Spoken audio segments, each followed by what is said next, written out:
దగ్గర ఇప్పుడు స్క్రీన్ మీద ఉన్న పాప పేరు రిషిత, 10 years. ఈమెకి చిన్నప్పటి నుంచి కూడా ఒక చెవులు వినపడకపోవడం, మాటలు కూడా రానడం పరిస్థితుంది.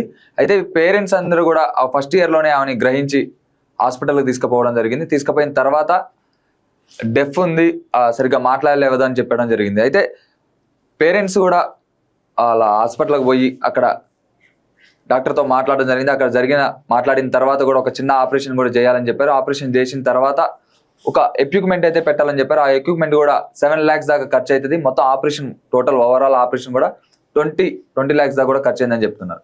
అయితే ఒకసారి వాళ్ళ డాడీ ఉన్నారు, వాళ్ళ డాడీతో మాట్లాడే ప్రయత్నం చేద్దాం. అయితే వీళ్ళది కరీంనగర్ జిల్లా రామడుగు మండలం రంగసాయిపల్లె గ్రామం నుంచి కూడా వచ్చారు. సార్ మాట్లాడే ప్రయత్నం చేద్దాం. నమస్తే. అసలు ఏం జరిగింది? పాపకి ఎప్పటి నుంచి ప్రాబ్లం ఉంది? డాక్టర్ల దగ్గర పోతే ఏం చెప్పారు? పాప 2016లో జన్మించిందండి. పాప 1 year లోపల సౌండ్స్కి ఎంతకు రియాక్ట్ అవుతాం లేదని టెస్ట్ చేయించాము. టెస్ట్ చేయించితే అప్పుడు పాపకు మొత్తానికి వినికిడి లోపం ఉంది, 100% ఉందని చెప్పారు. ఓకే. అప్పుడు చెప్తే మిషన్స్ పెట్టాలి, ఇయరింగ్ ఎయిడ్స్ పెట్టాలి, స్పీచ్ థెరపీ ఇప్పించాలంటే అంత మిషన్స్ చాలా కాస్ట్ అని, అంత భరించలేమని తెలిసిన వారి ద్వారా తిరుపతి వెళ్ళి అక్కడ దేవస్థానం తరపున అక్కడే ఉండేసి 1 year ఉన్నాము. అక్కడ ఉన్నా కూడా అక్కడ మిషన్స్ వాళ్ళు పెట్టినా కూడా పాప క్యూర్ అవ్వలేదు. అప్పుడు వాళ్ళు ఏం చెప్పారంటే పాపకు మిషన్స్ సెట్ అవ్వడం లేదు, మీరు హైదరాబాద్ వెళ్ళిపోయి సర్జరీ చేయించండి అని, కాక్లియర్ ఇంప్లాంట్ సర్జరీ చేయించాలని చెప్పారు. అది చాలా ఖర్చుతో కూడుకున్నదని మేము వెళ్ళి హాస్పిటల్ వాళ్ళని కలిస్తే దానికి కేంద్ర ప్రభుత్వం ఉంది, ఎంత ఖర్చు అవుతుందని చెప్పారు. అప్పుడు ఒక 12 లక్షలు అవుతుందని చెప్పారు. ఓకే. అప్పుడు కేంద్ర ప్రభుత్వం పథకం ఉందన్న తర్వాత మేము అప్లై చేసుకున్నాము. అప్లై చేసుకుని బయట దాతల ద్వారా బయట ఖర్చులకు అప్పుడు ఆపరేషన్ చేయించాను. పాపకు 2019లో ఆపరేషన్ చేయించాను. అప్పుడు పాపకు తలలో ఇలా కట్ చేసి లోపల మిషన్ పెట్టి పైన ఒక మిషన్ పెట్టారు. లోపల ఉంటుంది, తల లోపల బ్రెయిన్ దగ్గర ఉంటుంది ఒక మిషన్. 19లో అలాగే అక్కడ 1 year హాస్పిటల్లో ఉంటూ ట్రీట్మెంట్ ఇప్పించాము. 2020లో కరోనా రావడం వల్ల స్వగ్రామానికి వచ్చేసి బాగున్న టైంలో 2022లో పాపకు ఇన్ఫెక్షన్ వచ్చింది. అంటే కరోనా అయిపోయిన తర్వాత ఇన్ఫెక్షన్ స్టార్ట్ అయింది. అంటే కరోనాకు ముందే ఆపరేషన్ చేయించారు. అవును. ఓకే. ఇన్ఫెక్షన్ వచ్చింది.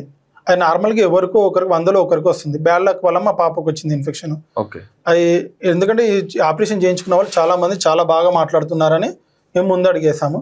ఆ ఇన్ఫెక్షన్ రావడం మళ్ళీ సర్జరీ చేయాలంటే అంత ఆర్థిక స్తోమత లేదని మా ఎమ్మెల్యే గారు, అప్పుడున్న ఎమ్మెల్యే గారి దగ్గరికి వెళ్ళాను. ఫస్ట్ ఆపరేషన్ అప్పుడు ఏం చేయలేని అన్నారు. మళ్ళీ 2022లో వెళ్ళాను. ఏం చేయలేను అన్న తర్వాత మా ఊరి ఎంపీటీసీ గారి దగ్గరికి వెళ్తే సరే మన ప్రయత్నం మనం చేద్దామని ఆయనకు తెలిసిన వారందరికీ గ్రూప్లో పంపిస్తూ పేపర్కి ఇచ్చేసి కొంత అమౌంట్ కలెక్ట్ చేసి మాకు ఇవ్వడం జరిగింది. అంటే అప్పుడు ప్రజలే వాళ్ళందరూ కలెక్ట్ చేసి మాకు కొంచెం అమౌంట్ ఇచ్చారు. హాస్పిటల్ వాళ్ళు చాలా సహకరించారు. చాలా క్రిటికల్గా అయింది, 4 hours సర్జరీ అయింది. చాలా అమౌంట్ కానీ నామినల్ అమౌంట్ తక్కువ అమౌంట్లో తీసుకొని సిచ్యువేషన్ చూసి ఆపరేషన్ అయితే కంప్లీట్ చేశారు. అట్లా ఉన్న టైంలో 2023లో పాపకి పైన మిషన్ చెడిపోయింది. చెడిపోతే ఆ మిషన్ కొత్త మిషన్ కావాలి. ఆ మిషన్ పేరు న్యూక్లియస్ 8, అది 7.5 లక్షలు. అంత ఇప్పటికే చాలా అప్పుల్లో ఉన్నాను, అంత భరించలేనని మళ్ళీ ఎమ్మెల్యే గారి దగ్గరికి వెళ్తే 5 సంవత్సరాల నుంచి నా దగ్గరకు వస్తున్నావు, ఈసారి తప్పకుండా మిషన్ కొనిచ్చే బాధ్యత నాది అన్న తర్వాత నమ్మి ఎమర్జెన్సీలో అంటే కాదు కొంచెం అమౌంట్ అడ్జస్ట్ చేసి నువ్వు తీసుకో అన్న తర్వాత నేను ఎమ్మెల్యే నమ్మి మీరు మా మిసెస్ గోల్డ్ తాకట్టు పెట్టేసి, మంగళసూత్రం తాకట్టు పెట్టేసి ₹1 కూడా ఇవ్వలేదా? ఏమి ఇవ్వలేదు. తీసుకొని నేను ఈఎంఐలోకి తీసుకున్నాను మిషన్. తర్వాత అన్నారు. మళ్ళీ కొన్ని రోజుల తర్వాత వెళ్తే నేను ఇప్పుడు ఏమి చేయలేను అని అన్నారు. ఏం చేయలేనప్పుడు ఏం చేస్తామని కేటీఆర్ గారి దృష్టి కూడా తీసుకెళ్ళాను. ఈ 3 yearsలో ఒక 5-6 times కలిసాను సార్ని. కేటీఆర్ అయినా కూడా చూద్దాం అని చెప్పారు కానీ ఇంతవరకు నుంచి సహకారం రాలేదు. ఇప్పుడున్న గవర్నమెంట్ అందరి నాయకుల దగ్గరికి కలిసాను, ప్రతి ఒక్క పార్టీ నాయకులను కలిసాను, ఎవరు ఏమి సహాయం చేయలేదు. తప్పదు మిషన్స్కు కట్టాలి ఈఎంఐ అని బయట అప్పులు చేసుకుంటూ ఈఎంఐలు కడుతున్నాను. గత 5 నుంచి ఈఎంఐలు కూడా కట్టలేదు. పాప ట్రీట్మెంట్ ఇంకా ఉంది, స్పీచ్ థెరపీ ఇప్పించాలి. అంటే పాపకి చిన్నప్పటి నుంచే మాటలు రావట్లేదా? అంటే ఆపరేషన్ చేసినప్పటి నుంచి ఎట్లా? అంటే పాపకు ఫస్ట్ నుంచే వినబడింది, మాటలు రావు. అందుకని పాపకు మొత్తం వినబడదు కాబట్టి మాటలు రావు. సర్జరీ అంటే చిన్నప్పటి నుంచి మనం మాటలు చెప్తుంటే పాపకి ఏం వినాలో అర్థం కాక మాటలు రాదు. థ్రాట్ లో అయితే ఎలాంటి ఏ ప్రాబ్లం లేదు. ఓకే, ఓన్లీ జస్ట్ వినపడితే మాటలు వస్తాయి. ఇప్పుడు పాపకు వినిపిస్తుంది కానీ మాటలు నేర్పించాలి. మాటలు నేర్పించాలి. ఓకే, అందుకు నెలకు 15,000 కట్టాలి. మొత్తంగా ఒక 5 లక్షల ఖర్చు అవుతుంది. ఓకే, దాతల సహకారం కోసం అని. మీరు ఏం చేస్తుంటారు?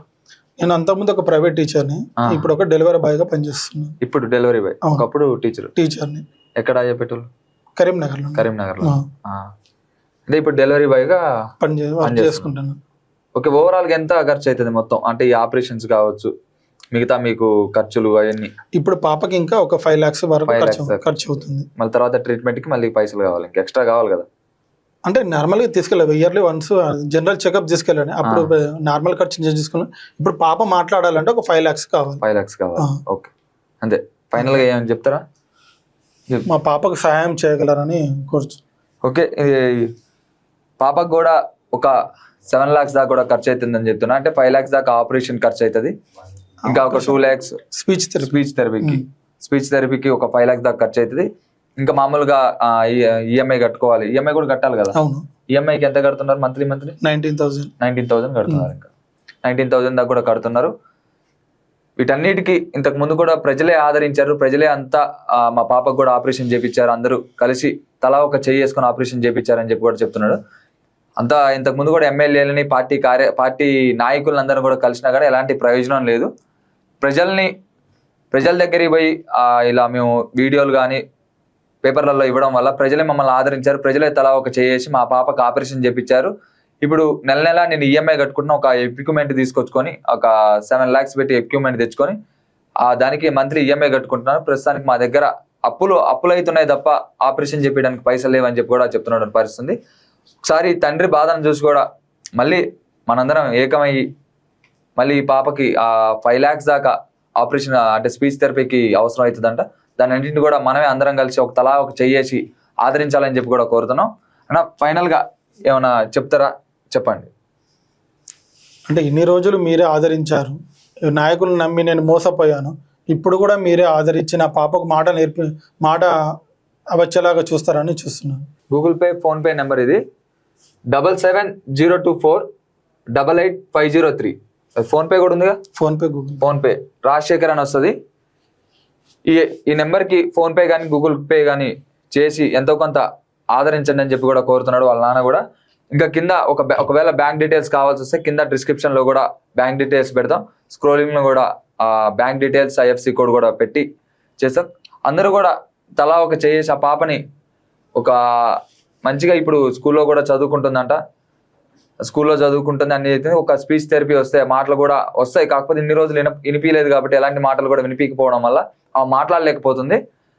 ఓకే, స్పీచ్ థెరపీ అనేది ఒకటి ఇస్తే కొంచెం మాట్లాడుతుంది అని చెప్పి కూడా వాళ్ళ ఫాదర్ కూడా చెప్తున్నారు. అందరు కలిసి సహాయం చేయాలని చెప్పి కూడా వాళ్ళ ఫాదర్ కూడా అభ్యర్థిస్తున్నటువంటి పరిస్థితి. ఖచ్చితంగా అందరూ కూడా సహాయం చేయాలని చెప్పి కూడా కోరుకుంటున్నాను. నమస్కారం అండి, నా పేరు రాజశేఖర్, కరీంనగర్ జిల్లా రామడుగు మండలం రంగశేపల్లి. ఈ ఫోటోలో కనిపిస్తుంది మా పాప అండి. పాప పేరు రిషిత. 10 సంవత్సరాలు 2016 సంవత్సరంలో జన్మించింది. పాపకు పుట్టుకతోటి చెవిటి మూగ 100% లాస్ ఉంది, వినపడదు. పాపకు 1 సంవత్సరం ఉన్నప్పుడు ఈ సమస్య తెలుసుకున్నాము. సమస్య తెలుసుకొని మేము చాలా హాస్పిటల్ తిరిగాము, తిరుపతి వెళ్ళాము. అక్కడ కూడా 1 సంవత్సరం ఉండి ట్రీట్మెంట్ చేయించాము, కానీ అక్కడ బాగవలేదు. మళ్ళీ హైదరాబాద్ వచ్చి పాపకు ప్రైవేట్ హాస్పిటల్లో కాక్లర్ ఇంప్లాంట్ సర్జరీ చేయించాము. ఆ కాక్లర్ ఇంప్లాంట్ సర్జరీ తలలో మిషన్ పెట్టేసి పైన ఒక మిషన్ పెడతారు. అలా ఒక 1 year అక్కడే ట్రీట్మెంట్ ఇప్పించాము. మళ్ళీ అనుకోని పరిస్థితిలో ఎవరికో ఒకరిలో మా పాపకు ఆ సమస్య మళ్ళీ ఇన్ఫెక్షన్ వచ్చింది.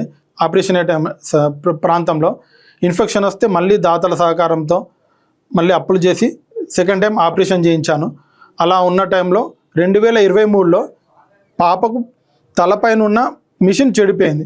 అది చెడిపోతే ఆ మిషన్కి ఒక నాయకుడు హెల్ప్ చేస్తానంటే నమ్మి నేను మా ఆవిడ మంగళసూత్రం తాకట్టు పెట్టేసి ఈఎంఐలో తీసుకున్నాను. కానీ ఆయన చేయలేదు. ప్రతి నెల ఆ మిషన్కి 19,000 ఈఎంఐ కట్టాలి. పాపకు ఇంకా స్పీచ్ థెరపీ ఇప్పించాలి. దానికి నెలకు 15,000 అవుతుంది. ప్రతి నెల 35,000 పాప కోసం ఖర్చు కావాలి. అంత ఆర్థిక స్తోమత లేదు. నా పాపకు ఇంకా 5 లక్షల ఖర్చు అవుతుంది. దాతల సహకారం కోసం కోరుచున్నాను. దాతలు సహకారం చేసేవాళ్ళు నా PhonePe number, Google Pay number 7702488503కి రాజశేఖర్ అనే పేరు వస్తుంది. ఆ నెంబర్కి సహాయం చేసి మా పాపకు మాట ఇవ్వగలరని కోరుచున్నాను. నమస్తే. ముందుగా వీడియో చూసే వాళ్ళు పూర్తిగా చూసి షేర్ చేసే ప్రయత్నం చేయండి. ఒక తండ్రి తన బిడ్డను కాపాడుకోవడానికి అనేక ప్రయత్నాలు చేసి అనేక గడపలు దొక్కుతూ ఉన్నాడు. అనేక మంది నాయకులను తన జోలె బట్టి సహాయం అడుగుతూ ఉన్నాడు తన బిడ్డను రక్షించుకోవడానికి. ఈ సమాజంలో ఆడపిల్ల ఉడితేనే భారం అనుకునే ఈ సమాజంలో తన బిడ్డను రక్షించుకోవడానికి తన కష్టం అంటే తోచిన సహాయం ఇలా కడియాలే అనేక మందిని సహాయం అడుక్కుంటూ తన కష్టాన్ని కూడా పూర్తి స్థాయిలో శ్రమిస్తూ ఉన్నాడు. తనకు వీలైనంత కష్టం చేస్తూ అనేక మందిని సహాయం అడుగుతూ ఉన్నాడు. తన బిడ్డను కాపాడుకోవడానికి అనేక గడపలు దొక్కుతూ ఉన్నాడు. అదే సందర్భంగా ఈరోజు డిజిటల్ మీడియాను కలిసే ప్రయత్నం చేసిండు. అనేక మంది నాయకులు కూడా మోసం చేసిరని చెప్పి చెప్తా ఉన్నారు. ఈ వీడియో చూసే వాళ్ళు మీకు తోచిన సహాయం చేయండి. డిజిటల్ మీడియా తరఫున కూడా మాకు తోచిన సహాయం, చిన్న సహాయం మేము చేస్తూ ఉన్నాం. తన బిడ్డను రక్షించుకోవడానికి తను అనేక ప్రయత్నాలు చేస్తూ ఉన్నాడు. ఆ ప్రయత్నంలో మనందరం కూడా భాగస్వామ్యం పంచుకోవాలని చెప్పేసి మనస్ఫూర్తిగా కోరుకుంటా ఉన్నాం. డిజిటల్ మీడియా తరఫున చిన్న సహాయం ఒక 10,000 రూపాయలు ఆర్థిక సహాయం చేస్తూ ఉన్నాం. మాకు తోచినంతగా ఇది చేస్తూ ఉన్నాం. ఇంకా అనేక మందిని కూడా అడిగే ప్రయత్నం చేస్తూ ఉన్నాం. వీడియో చూస్తున్న వాళ్ళు కూడా మీకు తోచిన సహాయం చేయండి. ఈ వీడియోని షేర్ చేయండి అని చెప్పేసి మనస్ఫూర్తిగా కోరుకుంటా ఉన్నాం.